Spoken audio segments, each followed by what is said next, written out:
Hello, and welcome to the Catholic Passage Podcast. My name is John Sandy, and I'm today's host. This podcast aims to pursue the truth, an authentic Catholic life, a deep integration of faith and reason, and a joyful community of families, raising the next generation of the Catholic faithful. The guest for today's episode is Adam Storey, who currently is the Vice-Chancellor of Canonical Affairs for the Diocese of Des Moines, and previous to that, served for over 14 years as the Director of the Office of Marriage and Family Life for the Diocese of Des Moines. I'm really excited to share our discussion where we discuss Adam's perspectives in sanctifying the family home and, of course, so much more. We hope you enjoy our conversation and that it might bless you in some way.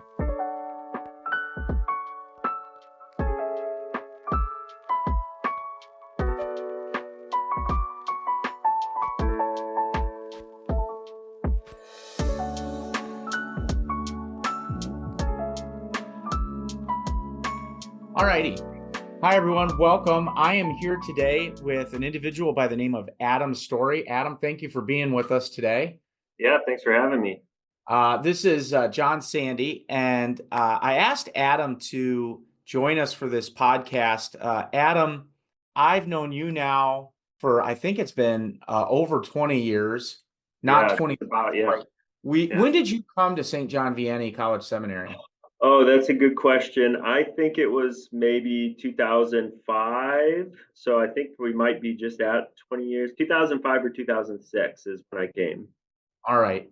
And if I recall, you came from Iowa State, didn't you? I did. Yeah, I transferred up.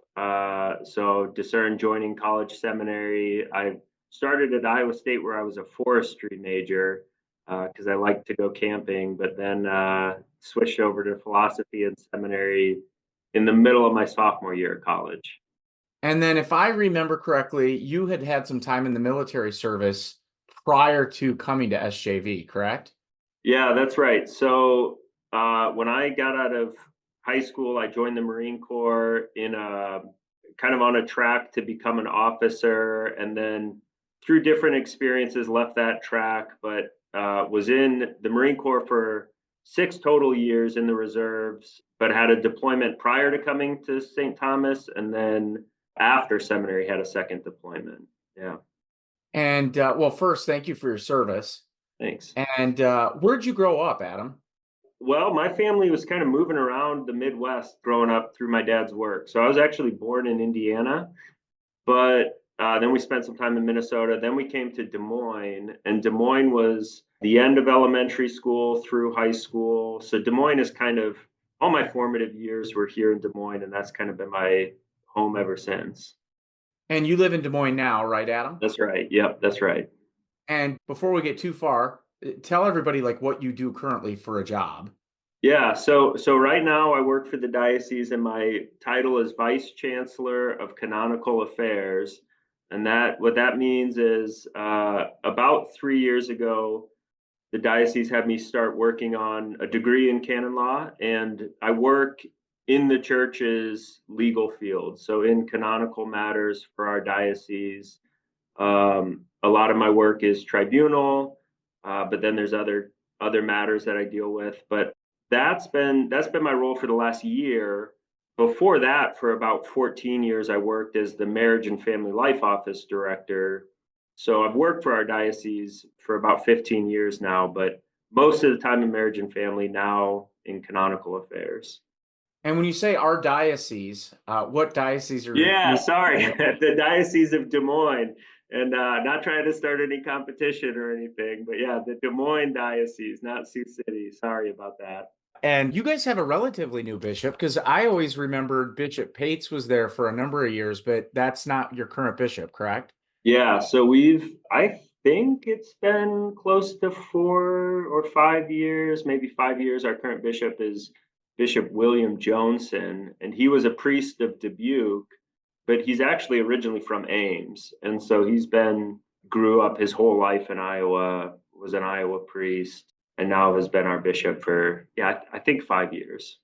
And so you're the Diocese of Des Moines, though. He came from the Dubuque Archdiocese, right? That's right. Yep, that's So right. you never really worked with him prior to his appointment or ordination? No, I had never met him. He was actually a college seminarian professor at Loras College in Dubuque.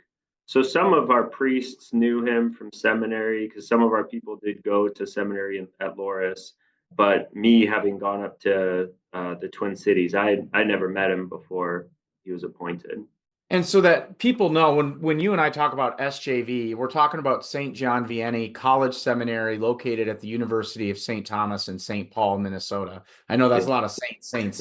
Yeah, And you said you got there anywhere '05 to '06, somewhere in there. Did you graduate from St. Thomas? I did. So I spent three semesters in college seminary. Then I discerned that's not where the Lord has taken me. He didn't call me to be a priest. But I'm tremendously grateful for my time that I had at the seminary. And then at that point, that's when my time at St. Thomas was interrupted because I did a second deployment. I still was on contract with the Marine Corps, did a special second deployment, then came back for my senior year of college at St. Thomas. I went back to the school. I continued to study philosophy, and then I graduated from there. And then pretty immediately after that, moved back to Des Moines, started teaching high school theology, got married to my wife during that time. And then after teaching a little bit is when I switched to the diocese, and I've been here ever since, the Diocese of Des Moines. And so what year did you graduate from St. Thomas? You should really ask my wife these questions because this is hard. But I think it was '09. I think that's when I graduated. And that makes sense. And you graduated in philosophy and Catholic studies? Minor in Catholic studies. I didn't get the Okay. whole degree. But And so where did you study canon law more recently? well, so I'm still in studies. I actually have one more. I'm in a program where my whole family moves to Washington, D.C. every summer for 2 months. And it's 4 total summers. So we've gone through this process 3 different times. The 3 previous summers, we go back this summer. And the big final hurrah is the comprehensive exam, which happens in July. And God willing, I pass that thing, and then I have a licentiate in canon law. That's the end of it. So yeah, I've got Catholic University in Washington, D.C. is where I'm at, though. Okay. So is that at the law school there at Catholic U, or are you at like the School of Theology? Like, does it have its own Yeah, building? that's a really good question. It is, so it's its own faculty. There's a canon law faculty, and that faculty is in a building with I think the theology department and the languages departments. So it's a few faculties in its own building. We do take a lot of classes in the civil law building at CUA, but it's across campus. But it's its own faculty for canon law. Got it. Now, the entire time that you were at SJV, was Father Bear the rector at SJV? Yeah, that's right. Yeah. Yep. And so, I mean, I'd be remiss to kind of talk about marriage and family. And by the way, so that folks listening know, Adam, at least I believe that Adam and I became fast friends when he arrived. It was there was like a departure period though, because I left to go to Rome, I think about the same time you came, or maybe shortly after. Yeah. Such that I was kind of taken away for a half a year to a almost less than a year, but a good chunk of time. And then came back, and then I had left seminary shortly thereafter. So, but during that time, in fact, I think the last year I was there, maybe you had needed to go for your second deployment. But I just don't remember the timeline that well. That sounds right. I mean, what I remember particularly from SJV is you were one of the upperclassmen, the guys that us plebes just entering into looked up to, and like, who are these legendary figures? So, a friendship. I'm glad to hear that, and I affirm that, but also a little bit of admiration and a little bit of fear and trembling too on my part as the little guy. But but now we've grown up together, and we've both become adults, and look at this. So yeah, that's good. And, Father Bear, at least for me, meant so much to me in my vocation and just kind of growing into what I call manhood. And I don't mean that like in an unhealthy or toxic way. What I mean that in is really recognizing the differences between man and woman, and recognizing what does manhood look like based in scripture, based in church teaching, whether you're called to the priesthood or married life, like what does this look like? Esto Vir was kind of one of our mantras, right? Be a man, and men of church, men of Christ, men for others, was the seminary motto. And so, in the context of where you see yourself now, looking back, do you have any thoughts as to the impact that Father Bear had on kind of helping you chart a course for that? Yeah, absolutely. I mean, I think a profound blessing in my life, yeah, just a profound blessing that always grateful for is I think as a young adult, I received some of the best human formation that was offered anywhere. And I mean human formation, these kind of things about just what does it mean to be a man? What does it mean to have integrity? What does it mean to have courage?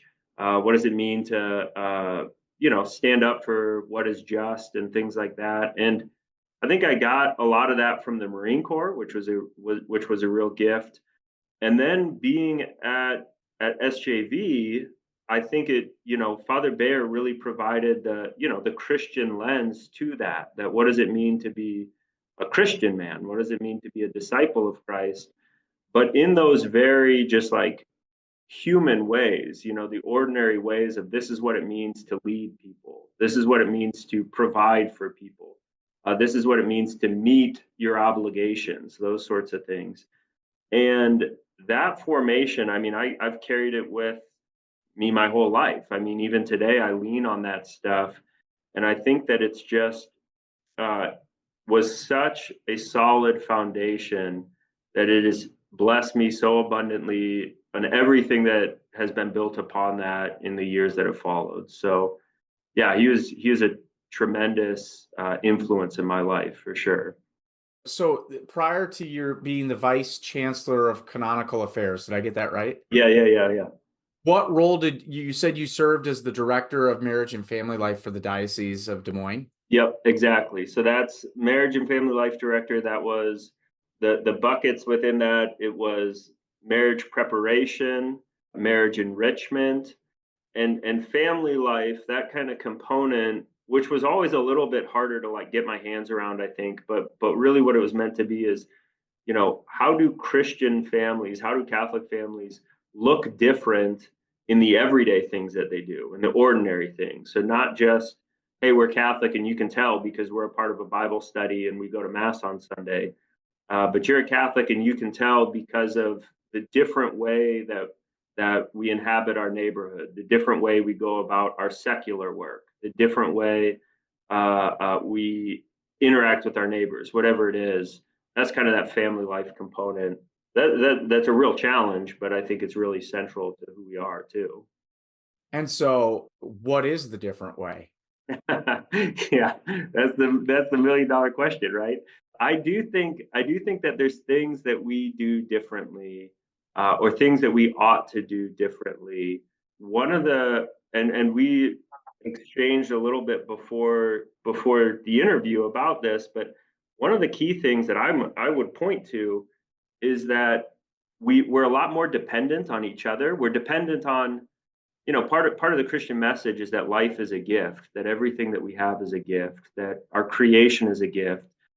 And that recognition of giftedness, it kind of acknowledges that I don't create myself. I don't build my own identity in isolation of other people. There's a connectedness, there's a communal aspect. And one of the ways that I think it expresses itself in really good contexts is in vulnerability with each other, openness with each other. One of the things that I think families have to do. Sometimes I notice in the church, we're good at extending grace to other people. I'm going to take on service opportunities. I'm going to do charitable outreaches. I'm going to serve my community, but we're more hesitant to receive grace. We're more hesitant to show people our need, show people that we need to be supported, we need to be helped, that we're incomplete in ourself on our own. And so that I think vulnerability is huge, and I think vulnerability is about living in communion with others and giving and receiving mercy, giving and receiving grace to each other, I think is something that when we're at our best, that's something that we're doing. And I love the way one of the things that you had said earlier when you and I had exchanged some emails is you said, we need to give and receive mercy, charity, and hospitality. We should stop acting like we have it all together. And so, that's so true though, right? Like Yeah. you never want to be seen as the bad Catholic, Yeah. Yeah. or the guy that can't control his kids, Yeah. right? Yeah. Or the mom that, is lucky just to get the kids in flip-flops for church. You know what I mean? Yeah. Like, I mean, Yeah. it, and so there is this kind of like self-consciousness where I'll call it insecurity, but Yeah. I mean, Yeah. you wonder, am I good enough? Am I Yeah. measuring up, whatever that ideal is? Yeah. And we have that in all sorts of secular parts of our life. Why would we think it wouldn't transcend into the spiritual as well? Yeah, it reminds me of a story my wife told me, like I think it was like 2 weeks ago. And we're a part of in Des Moines, we're a part of a pretty devoted, pretty intentional Catholic community. And she went to daily mass with our kids, and she was walking in, and like a mom was walking down a set of stairs, and they were just passing each other. And the mom said to my wife, Kara, she's like, "Hey, how's your day going?" And my wife says she's thought about it a moment. She goes, "Actually, I was just yelling at my kids earlier today, so not that good." And the other mom did a sigh of relief and said, "I was yelling at my kids on the way to church." And then two other of their mom friends walked in and all shared the same experience. They all had snapped at their kids in the last like 12 hours, and they all felt this like sigh of relief that like, oh yeah, you know, we're all human, we all struggle with this stuff. And that just openness, I mean, I really think my wife's courage to just open up about that was this moment of grace for those other moms, and then their openness about that was grace for my wife to be able to share that and to be like, oh yeah, this is hard for all of us. And just that vulnerability, that's what it is. But I think that is, it's just so, it's a breath of fresh air when you see it. I think when people are vulnerable, I don't think that others look down on them. I think what others do is they're like, oh, we're in this together. Like, I know that experience, and what a gift that can be to each other. I think that's beautiful. Well, and that type of vulnerability also translates and segues into simplicity. So there were kind of three things, so that the listening audience knows, there's kind of three things that Adam had brought to the forefront that he shared about marriage life and kind of what I wanted to talk about, which I guess if I had to pick a theme of this episode for the podcast, it would be the first half, maybe Johnny and Adam getting caught up again, but then the second half being, what does it mean? How do we live Catholic lives as married individuals? What are important themes for us, woman or man, to work with in that context? And Adam kind of brought three things to the forefront. The first of which was encouraging vulnerability. The second of which was encouraging simplicity. And the third of which was encouraging rootedness. And so, we've talked a little bit about vulnerability, but I always find it fascinating, that insecurity that I talked about that impacts our ability to be vulnerable, I think likewise impacts our drive to be successful. And when I Yeah, talk about successful, I mean financial success, right? yeah, And I think that deals somewhat with simplicity. I'm not saying rich people can't be simple. yeah, I think the famous story is like Warren Buffett, right? yeah, He kind of talks about like he'll go to McDonald's to get like I don't know what it is, like at the time, like the 78-cent cheeseburger or whatever it was. But there's some story with Warren Buffett just kind of, and he didn't care what people thought. That's just like what he did. And he didn't need a golden spoon. He had the things he liked and he stuck to it. But there was an article from Notre Dame, I think, that kind of yeah, talked about simplicity, and talk a little bit about that. I mean, because the article you shared made an interesting distinction. Often I've heard of like, hey, it's not that rich people can't get into heaven. It was more though that like it's what a Catholic does with his richness that matters, right? Or his money. yeah, It's not so much that he has money, but how does he treat it? What's his disposition towards it? Can you Yeah. speak on that a little? Yeah. And the article, and it came out of a book, and it's on the Church Life Journal, and it's by Stanley Hauerwas, a theologian. And it's Jesus Changes Everything. What About Wealth is the title of it.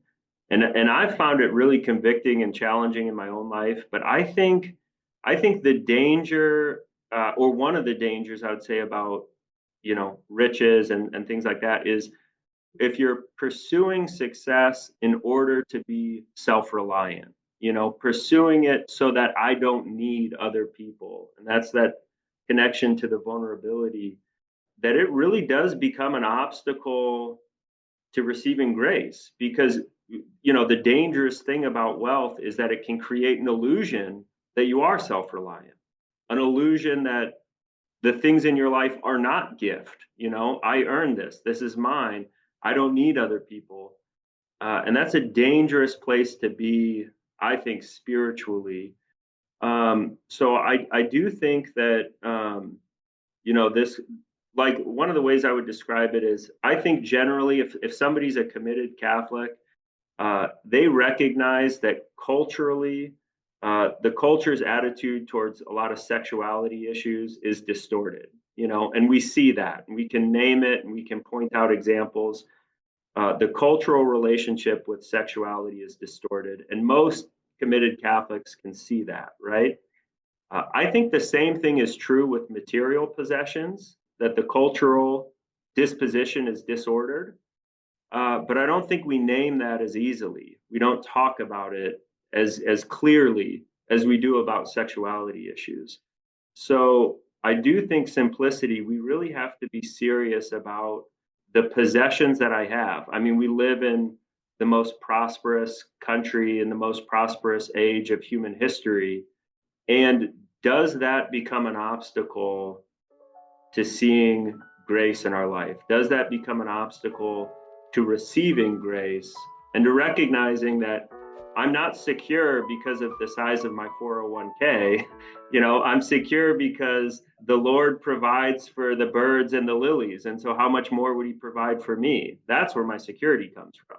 But it can be hard to recognize that sometimes, I think. So I think we have to be really thoughtful and reflective about those topics, I think. Yeah, and it's especially hard too, I think, and I'm not saying I grew up like this. I've been abundantly blessed with parents who always took care of the basic needs.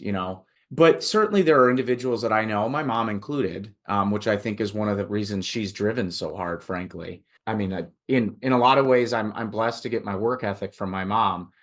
In some ways, I'm cursed to get my work ethic from my Sure. mom. Yeah. And what I mean by that is it gives just as much as it takes sometimes. But Yeah. what my point is, you look at someone like my mom, and she did grow up very destitute, very reliant on others, and kind of that sense of loss of control, and wondering, where am I going to get my next meal from? Where am I going to get my next, am I going to be cold tonight, or am I going to have heat? Am I going to be in a place that has shelter, right? These basic needs, food, clothing, shelter, right? We've all learned that when little kids go without some of that stuff, it impacts their cognition and their attachment and all of that. And I do think that for folks that grew up with some of those things that were missing, the one way they can control things in the future is what they put out, right? Yeah. Yeah. And that's a very capitalistic viewpoint, right? Like, you reap what you sow. The Yeah. harder you work, the better you do, Yeah. right? And so I think it's hard to kind of remain faithful to that poverty that sometimes Christ calls us to, right? In terms of understanding that I don't really all is gift, right? It's hard to keep that in mind when you come from that environment, I think. Yeah. And that makes me think about the Mother Teresa. I think it's her line that we ought to live simply so that others may simply live, is like the quote, live simply so that others may simply live. And, one of our disordered relationships with wealth, I think, can be a disordered pursuit of wealth. But the other is not recognizing our duties to the people around us. And there's a lot of ways in our economy that are not conducive to paying a just wage. to paying a living wage. And there's a lot of people who are hustling their tails off just trying to provide for the basic things you're talking about, provide for heat, provide for shelter, provide for food. And we need to take seriously, I think, if we're blessed enough that we're not in that situation, if we're blessed enough that that's not our experience, what is our duty? What do we owe to those who do find themselves in that situation? I think that should weigh on us. And so all is well and fine, but remember, we're talking about marriage and the family specifically, right? Yeah. So Yeah. what is all this social justice, money, this, that, give to the impoverished, don't be attached from material wealth? What's the connection between that and the Storey household? How does that impact us as the Catholic family, as Yeah. opposed to, wouldn't these things we're talking about, these truthisms, be the same if it was single John working, in Des Moines type thing? Yeah. Well, I do, one of the things is I think it affects the way you live and the material possessions that you have generically. But also, I do think one of the things Kara and I have done, my wife and I, is pray that the Lord will show us those opportunities we have to be generous with the people that are directly to our right and left. The people that are just in our neighborhood, the people that need help, that are closest to us. And Lord, just show us those opportunities. And I think that the Lord has, like, we've had situations where we've been able to help somebody with a home improvement project materially and physically, and just helping do it because we had a little bit more than what they had, or we had a neighbor's car was severely damaged, and we were able to help kind of give that person transportation again, because I don't think they could have achieved it on their own. But I think maybe my point here is that I think sometimes we overly institutionalize those opportunities for help. Like, I'm going to help people through this properly incorporated 503c or whatever. And I'm not saying that proper incorporation is bad or anything like that. But really, as a family, look for the ways you can take care of people that are closest to you. And we try to do it with our kids, just help them see us living that way, and hopefully that'll take root in their life too. When they see us do it, hopefully they see something good in that they want to participate in. Yeah, there's a Mother Teresa quote that I love, and it says this. It says, many people talk about the homeless, but few talk to them. Yeah. And so isn't that something that hit me? Yeah. Of course I'll give to Catholic charities, or of course I'll write a donation to a homeless shelter, Yeah. Okay, great. When you're walking down the street of Des Moines and you see a homeless person, Yeah. do you look at them and smile and say, hello? Yeah. How are you? And if your kids are in tow with you, great. They may know dad writes a check at the end of every month to the church because he tithes or whatever that might look like. But the point is does dad say hi to the homeless person on the street when he walks by him? And I think that giving, that simplicity, that charity is beyond just what do you give financially? It's how you give too. Yeah. And when I talk about giving, it's kind of like there's an irony, and I think Mother Teresa called it out. There's an irony that you'll write a check for $30 to the homeless person, but you won't ask how their day was. Yeah. Yeah. And it's almost a way of giving charity in order to create distance. Like, now I don't have to feel the obligation.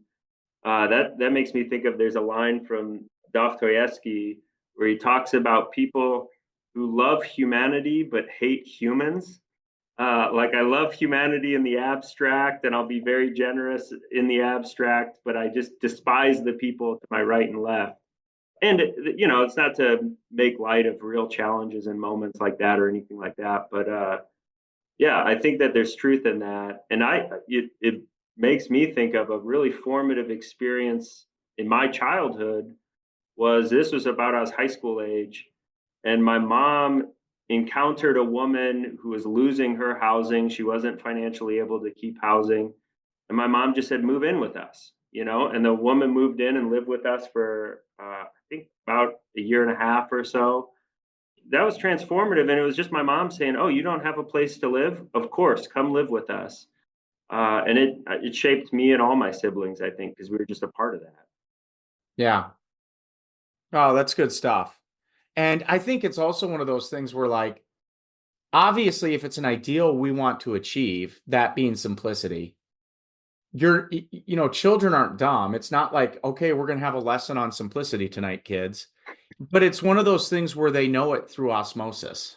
Yeah, yeah, And if they don't see it in the home, if they don't see the virtue practiced, the virtue's never imparted, right? yeah, And so, we can talk all we want about marriage and family life and this and that, but at the end of the day, the best instruction you can give to your kids is to live joyously, to live out Christ's love in the ways the church has kind of directed, the ways the scripture directs.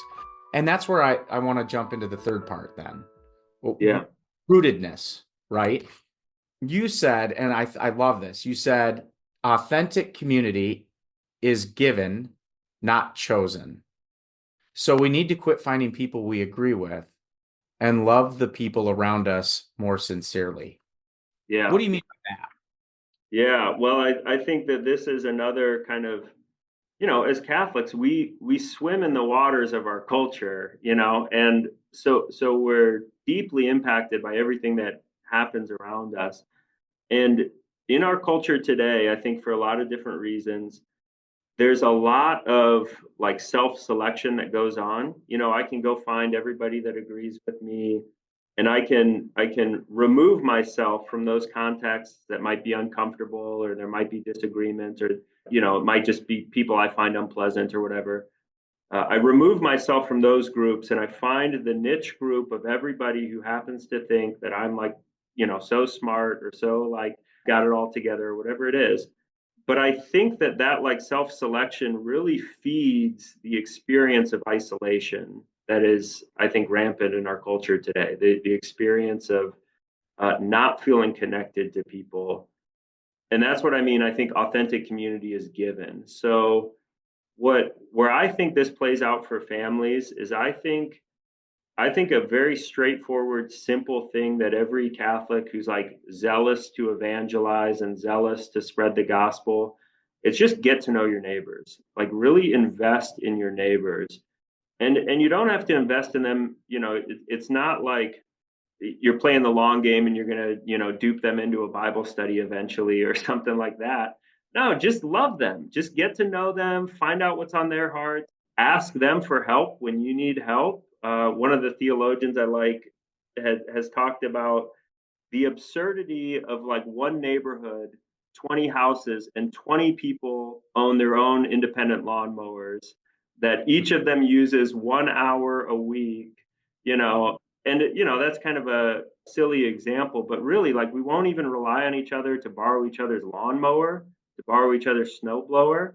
Like get to know your neighbors, and really, especially for people who don't work for the church, you have a ready-made environment of people that you didn't choose, that were given to you in your place of employment. Get to know those people, love those people. And I think that's where there's like kind of the most fertile soil for like really proclaiming the gospel, is in those environments that we didn't choose for ourselves. Right. Yeah. No, I think that's really important. I think it's important for children, especially to see that dad doesn't have to agree with everything that somebody may think or say in order for dad to nonetheless be charitable, to be friendly, and to truly like that person, by the way. Yeah, I think that that's so important because by everybody wanting to go off in their own niches where we protect ourselves, right? And I understand to some extent with vulnerable kids still forming their conscience and their what is a moral, right? yeah, That there's duty there to protect that. But at the same time, there's, I think, a likewise duty as well to not impart on your kids that we should be isolationist either. I think that by doing that, it plays into whether it's church or, in my opinion, the current political climate. it just drives people to other ends of the spectrum all the more, and it makes them deaf to each other all the more. Yeah. And we're never going to get anything done that way. In fact, I think that that's the path to some pretty significantly bad things in the future. Yeah, I totally agree. Yeah, and I think, it's the world is a lovable place. Like this is a good place, even in the mess that we're in. The Lord looks on the world and loves it. He loves it into existence in every single moment. And so I think, sometimes, and I fall into this too, I'll get together with a bunch of devout Catholics and we'll have beers and we'll be like, oh, look at all the things that are wrong with the world. Like you got this wrong and you got that wrong and you got that wrong. And I do that too. So I'm just as guilty as anybody else. But like, it's a bit presumptuous when like the Lord loves this world. And I'm like, oh, God of the universe, you could have done better. Like, oh, Yeah. if you just would have put me in charge, this would all be sorted out. Like, no, that, I should probably be a little bit more circumspect about that, I guess. Yeah. No, that's a great perspective. I haven't thought of it like that. Well, I can't believe I forgot this. So Adam's current wife, Kara, also attended St. Thomas, went to Rome with me when we studied abroad. And then how many kids do you have, Adam? I can't remember. So we have five. We have our oldest son, Gabriel, is 13. And then we have four daughters, 11, 9, 5, and 3 are our daughters.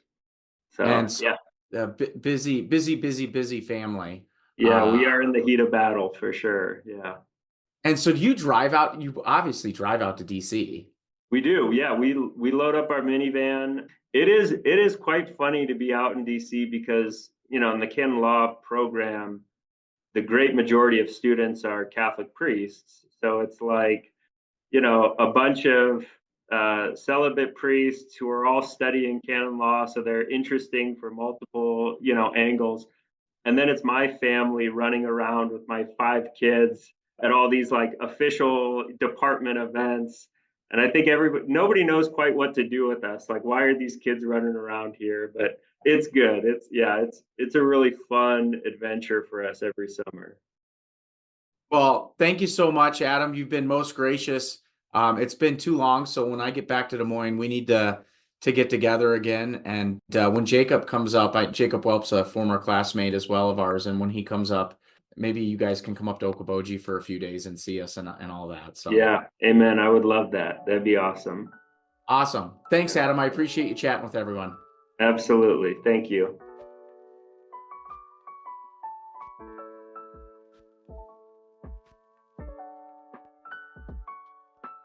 Thank you for joining us for this episode of the Catholic Passage podcast, and we hope that it blesses you. Please check out our show notes for a reflection takeaway, as well as more info on Catholic Passage. We aim to support parents and educators as they pass on the Catholic faith and the way of life to their children and students. To find out more about what we offer, or how you might collaborate with us, visit CatholicPassage.com. Most importantly, you can support us through your prayers. We'll be praying for you. Please pray for us.